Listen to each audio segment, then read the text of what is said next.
ವೀಕ್ಷಕರೇ, ಬಹಳಷ್ಟು ಜನರಿಗೆ ಈ ಬೆನ್ನು ಕೀಲು ನೋವು, ಕಾಲು ಎಳೆತ ಇವೆಲ್ಲ ಸಮಸ್ಯೆಗಳು ಕಾಡ್ತಾ ಇರುತ್ತೆ. ಇದೆಲ್ಲದರ ಪರಿಹಾರಕ್ಕೆ ಮನೆಯಲ್ಲೇ ಒಂದು ತೈಲವನ್ನು ಸಿದ್ಧಪಡಿಸುವುದು ಹೇಗೆ ಅನ್ನೋ ಬಗ್ಗೆ ತಿಳಿಸ್ತಾ ಇದ್ದೀನಿ. ಈ ಪಾತ್ರೆಗೆ ಒಂದು 100 ಗ್ರಾಮ್ ಆಗುವಷ್ಟು ಪ್ಯೂರ್ ಎಳ್ಳೆಣ್ಣೆನ ಬಿಸಿ ಮಾಡಲಿಕ್ಕೆ ಇಟ್ಕೊಂಡಿದ್ದೀನಿ. ನೋಡಿ, ಎಣ್ಣೆ ಬಿಸಿಯಾಗಿದೆ.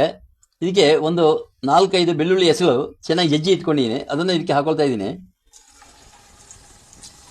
ಸಣ್ಣ ಉರಿ ಇಟ್ಕೋಬೇಕು. ದೊಡ್ಡ ಉರಿ ಇಟ್ಕೊಂಡ್ರೆ ಅದು ಎಣ್ಣೆ ಇದಾಗ್ತಾ ಇರುತ್ತೆ. 2 ವಿಳೆದೆಲೆ ಇದನ್ನ ಸಣ್ಣಗೆ ತುಂಡು ಮಾಡಿ ಇದಕ್ಕೆ ಹಾಕೊಳ್ತಾ ಇದ್ದೀನಿ.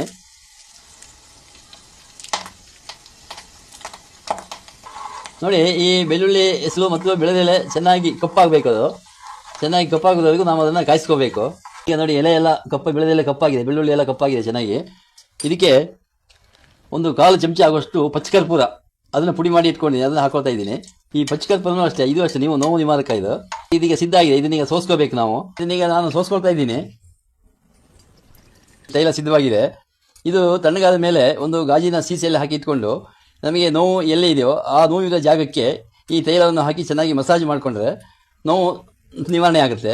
ಇದು ಸಾಮಾನ್ಯವಾಗಿ ಗಂಟು ನೋವು, ಕಾಲು ನೋವು, ಕೀಲು ನೋವು, ಬೆನ್ನು ಇಂಥದಕ್ಕೆ ನಾವು ಉಪಯೋಗ ಮಾಡ್ಕೋಬಹುದು.